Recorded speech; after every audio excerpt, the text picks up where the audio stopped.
All right, we're here with Jay Chen, school board member of Hacienda Heights La Habra. No, Hacienda Heights, La Puente. Hacienda Heights La Puente. La Habra's right next door. All right, and the most junior school board member, yet the one who finished first in the last election in terms of number of votes cast.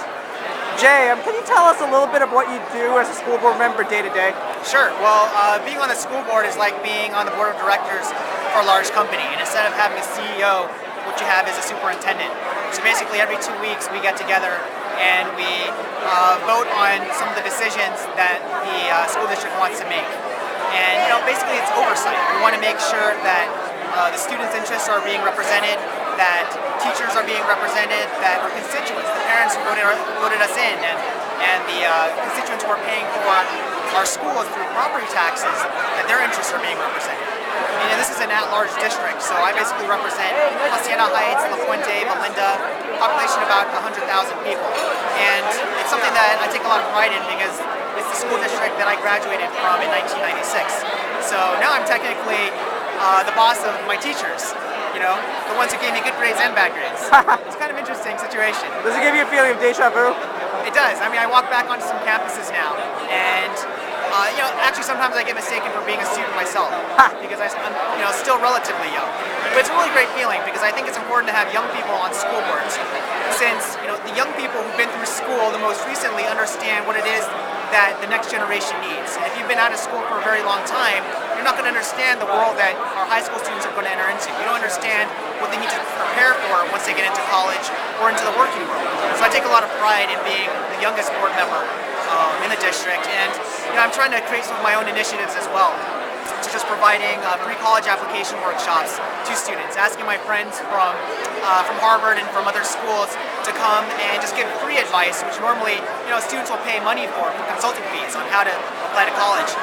My friends will come in and just talk to students and help them with college applications and do it for free. So I see a lot of these synergies that can be created when you are a younger school board member and you have connections to basically a younger community. And that's some of the stuff that I'm doing. And as a board member, I'm also trying to green our schools. Right now, we don't have a comprehensive recycling program for our school district, which is amazing. We have 35 schools. So if you can imagine the amount of waste that's generated just in terms of paper, it's enormous.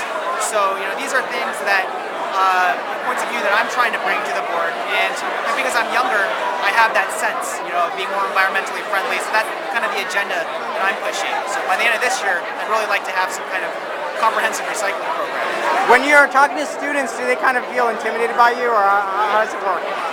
No, I don't think they feel intimidated. I think they're impressed that someone young is on the board, and I think they're also happy to see someone that looks more like them, that's closer in age.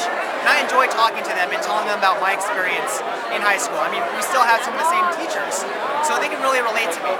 When I tell them, and I can tell them, you know what? I went to this school district. I got into a really good school. You guys can do it too. And when I say that, it's believable because I actually walked in their shoes, and they're walking in mine now.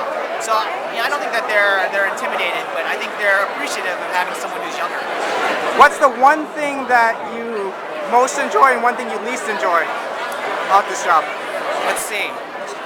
Well, I actually did enjoy campaigning because it was a chance to get out into the community and talk to people, visit communities that I've never visited before. The campaigning aspect I really enjoyed. I enjoy going out to these events. You're constantly invited to school events, to school functions, because the parents like to see you there. Even though it doesn't really matter technically, when you're there, the parents just like to see you. All the big decisions happen behind closed doors, often in closed session, or in the votes that take place every 2 weeks. But it's very nice to get out there and to talk to parents to hear what their concerns are. What I don't like is, at some point, you have to make really difficult decisions. We have to be responsible to the taxpayers. And it's nice if we can give everyone raises, if we can keep everyone's jobs, but at the end of the day, we have to run the school district like a company as well. We get a set amount of revenue, and we don't want to spend more than we take in. So at some points you do have to make cuts, and that's always very difficult, deciding what you want to cut. That's the toughest part of this job, but I have a business background, and I'm glad that I'm in this position where I can make some of these decisions. Well, this was Jay Chen, AAA-Fund's exclusive interview with a rising star. Thank you. Thanks.